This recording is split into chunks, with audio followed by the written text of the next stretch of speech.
Let's get into these sports with our favorite sports reporter. Turn it all the way up. Everybody, listen up. Everybody, stop what you're doing. And listen to The Alpha Male. Hello. What's going on, everybody? You already know what time it is. It is me. He is I, and I am him.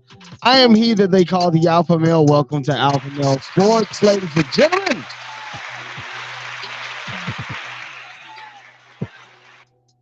Go ahead and stop the claps right there. What's going on, everybody? Let me go ahead and get that up out the way. Hello. Can you see me? I can see you, though. What's going on, everybody, man? Happy Monday. Let me go ahead and just get started. Listen, I am vibing right now. Okay. Just got back from vacation with the wife, man, on our third anniversary. So had to have a good time for that. Sat back and chilled. We did the Virgin cruise. If you ever get a chance to try Virgin, and this is not a paid promotion, they need to pay me for this. But it was dope. I just want to say that right now. But anywho, it was a great week.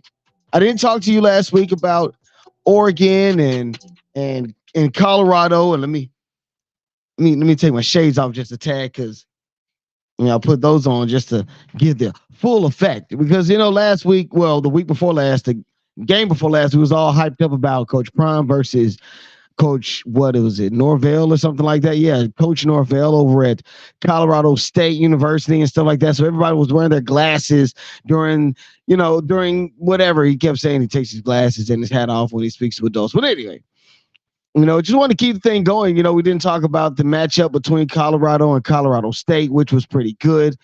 But we didn't talk about Colorado taking on Oregon. Of course, and I'll say it right here. I had Colorado. I felt like it can keep going. I felt like people can try to, I felt like Coach Prime could keep the thing going, and we were definitely wrong. You know what I'm saying? They got their butts kicked, and that's perfectly fine. It's not that you lose the game, but what do you do afterwards? So we'll definitely see what happens afterwards, or how Coach Prime will be able to, get this together. How is Coach Prime going to get this together? I don't know, but we'll see how this goes. Oh, my face just jumped in the scene. Hello. Let me back up a little bit. But anywho, man, like I said, man, it was a great week. But anywho, let's jump into this Swamp Kings thing. Now, have y'all seen anything about the matter of fact, let me just give you guys a quick clip of Swamp Kings. It's on Netflix. I didn't know, but goodness gracious. So amped to play this game. Third play of the game, Bradford pumps to our sideline. I see the ball in the air. I'm like, oh, I gotta go get that. But then I look and I see the receiver. I could have easily went for the ball, but I didn't want the ball. I wanted him.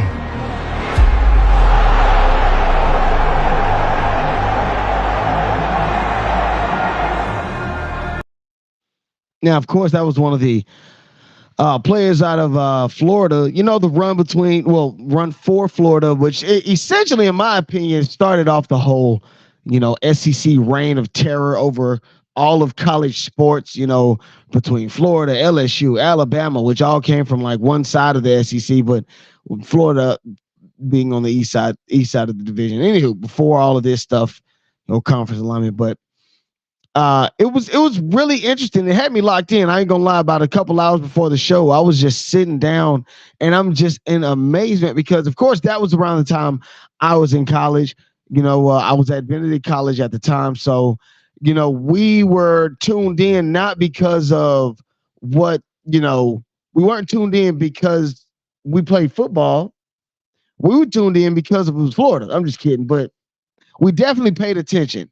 It was something that we paid attention to. We saw how Florida just did their thing and how Alabama stepped up, but of course how these guys reigned over all of college sports. They won the national championship. Tim Tebow won Heisman trophies, and then I think they won like 2 national championships.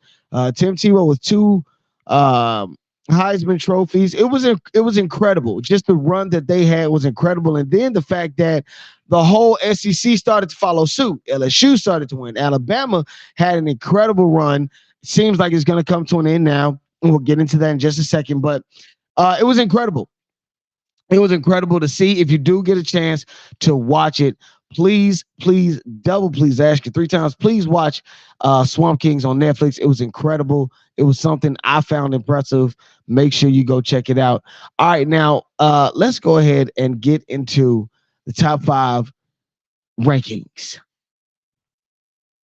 I don't know. I was supposed to hit something there. I was supposed to hit something there, but let's go ahead and just jump into the top 25 rankings. Let me pull this up real quick. Of course, it is college football. What is it? Third, fourth week? Let me wipe my. It is hot. Just want to point this out. It is hot.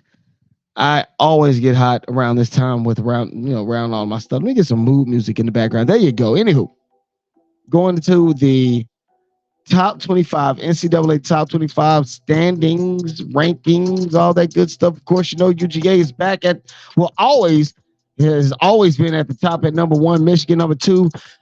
Texas at 3. Ohio State and Florida State rounding out the top 5. You got Penn State, Washington, which has that quarterback that's in the Heisman running. Actually, he's gonna possibly could win it. Him and Caleb Williams at 7 and 8. Washington and USC at 7 and 8, with Oregon at 9 and Utah at 10. I want to point something out. Coach Prime plays in the Pac-10 or Pac-12 or in the Pac. Period. And all of the teams that, or some of the teams that he has to play or has already played or has rounded out the top 10 rankings. Of course, with Utah, Oregon, and USC. Notre Dame at 11, Alabama falling to number 12, LSU at 13, Oklahoma at 14, North Carolina 15, Washington State 16, Duke, Miami, Oregon State, and Ole Miss all round out the top 20. Tennessee, Florida, Missouri, Kansas, and Fresno State round out the top 25. Now I'm going to take these glasses off because it is hot and I need to wipe my face. But as you can see, or as you noticed, I did not mention Colorado. Of course, Colorado fell out of the top 25 for the first time. Not like seems like Colorado was in there too long. It was like grand opening, grand closing. We're in and we're out. But Colorado was out of the top 25. Now falling out, they take on USC. And I told you, they're going to have a stretch where they're going to end up playing against some really tough teams going down the stretch. Well, not even going down the stretch, but just in the middle of the season. Weeks 4 and 5, you got to take on Oregon and USC. And let's not forget Arizona State down the line. You got Utah down the line. They got a long, long season. And as you can see, I am mentioning or aforementioning Coach Prime a lot because, it was the talk of all college. And what was so crazy is that, going back on it, we were looking at the top 25 rankings, and it seemed like, you would almost think that we were talking about Colorado all year. But in fact, we weren't. Coach Kirby Smart was actually found out talking in a press conference. And, someone asked him about complacency. Is UGA complacent? Is the University of Georgia complacent just being at number 1? We've always, I guess, for the last 2 or 3 years, we've just seen them as number 1. You won the first national championship. They won them back to back. And now they are expected to win it 3 times in a row. And again, my question to you is, can Georgia, win a 3rd title? Can UGA win a 3rd title in a row? I'm not sure. I don't know. If you got any comments or anything, make sure that you comment. Leave it in the chat. I'll definitely comment back at you. But, the coach, the question is, can they not be complacent? Can they go and win a 3rd championship? Kirby Smart said on Monday that he doesn't see himself satisfied with his team's 4 games into the season. Now, this is in which the Bulldogs are attempting to do something that has not been done or accomplished in 87 years, win 3 consecutive national championships. And I don't know. I think they could. They do seem strong enough to do it. They still have a very long season ahead of them. But in my opinion, I feel like UGA, they can do it. I really feel like they can do it. You definitely got to let me know how you feel about that. But that was the top 25. Yeah, that was a top 25. I am sweating, you guys. I want to point that out. I am sweating like a Hebrew slave. But now let's jump into it. You know, the whole thing that everybody wanted to talk about was the blowout by Oregon to Oklahoma. I mean to Colorado. Everybody wanted to talk about Coach Prime losing, to Oregon. Everybody expected, even Coach Prime had expected for his team to be ready and tip top shape to do what no one expected them to do, which was go out and win. And of course, they did not win. They fell to Oregon. I'm sorry. Yeah, they fell to Oregon in Eugene, Oregon, 42-6, and everybody was there. I mean, it was a star-studded game. Celebrities, the founder Phil Knight of Nike, he was at the game. So of course you can see it was action packed. But unfortunately, we all came to see Coach Prime lose. It was a big loss, and it was over before it started. Me and my wife were sitting on the cruise ship, and we were just watching the game. We were like, okay, well, it's 13-0, but last week, they were down a lot, and they came back and won the game. So maybe they could do that again. And after a while, it was like, all right, let's go and do something else because it just seemed it was tough. It was tough. It was tough to see that. It was tough to see how it played out. And unfortunately, I don't want, to see Coach Brown like that. But we all knew that it was going to end eventually. I mean, how not ironic, but this guy could have given Coach Prime his first loss. He could have given Coach Prime his first loss, but he didn't, and that's okay. Again, Coach Prime is going to be who he says that he is going to be. Thing like this is I'm not going to say, people around the country would say this is what they needed to humble themselves. We wasn't arrogant or whatever. We're confident people. If our confidence offends your insecurity, that's a problem with you. It's not us. We expect to do well. We expect to play well. We expect to win every game we step out there. We expect to practice to perfection and go out there and execute the things that we practice. We just didn't do it today. And it was simple as that. They just didn't do it that specific day. It's a difference between laying down and getting your ass kicked. I think they did get their butts kicked. I don't believe that they laid down. I don't believe that they just sat down and quit on everything. They worked hard, and I was explaining it to somebody. A lot of things have to happen.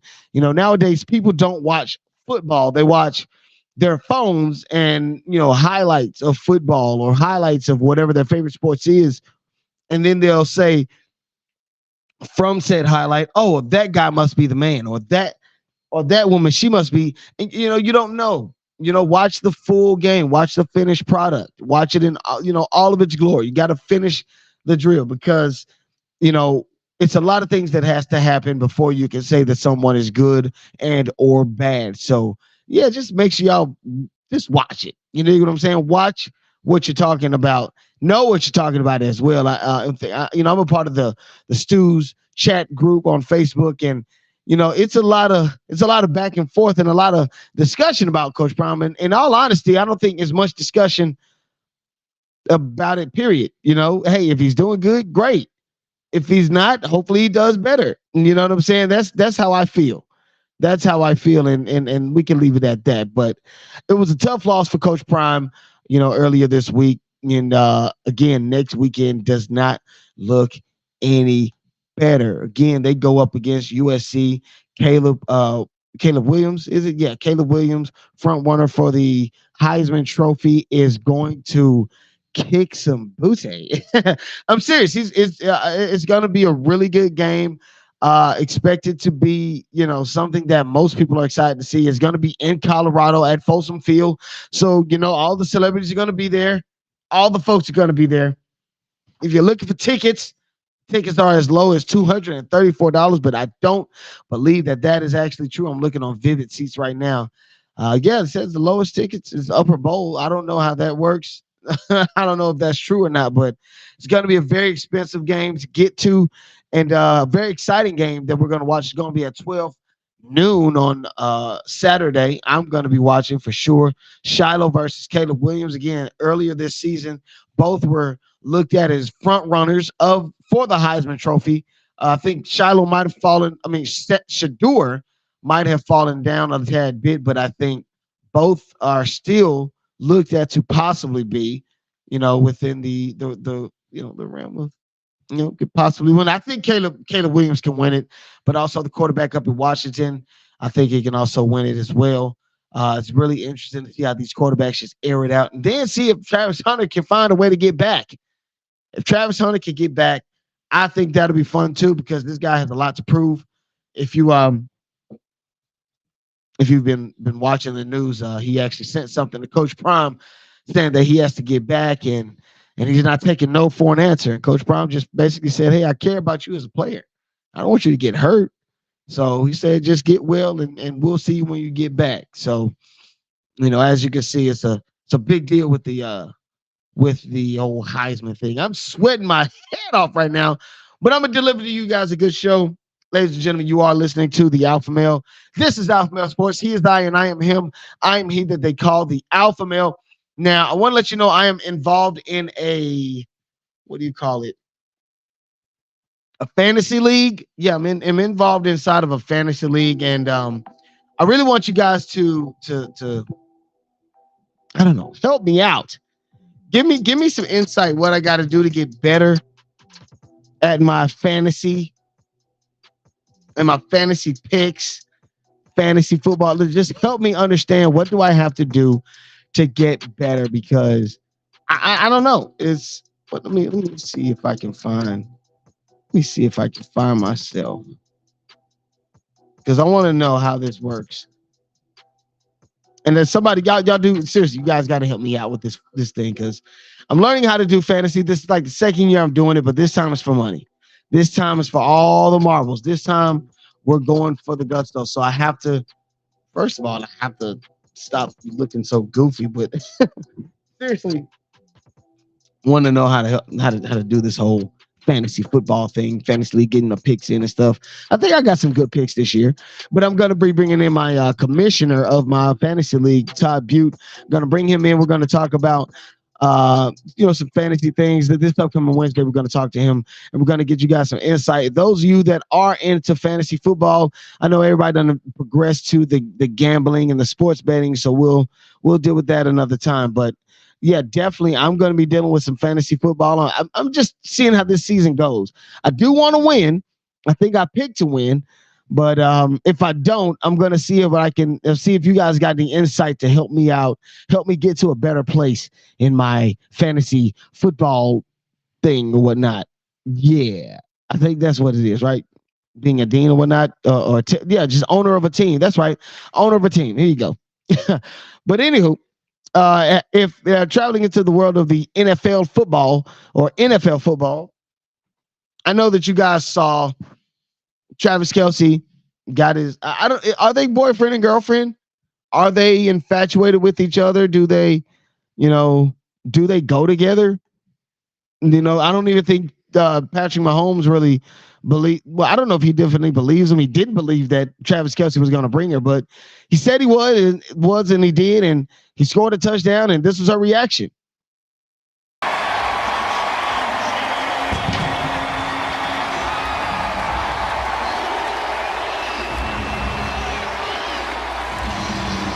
Well, I think that picture sums up the day here. First of all, we got to point out that the Chicago Bears are really bad. They're terrible, and they're going to be bad for a very long time. And Taylor Swift is sitting next to Travis Kelce's mother.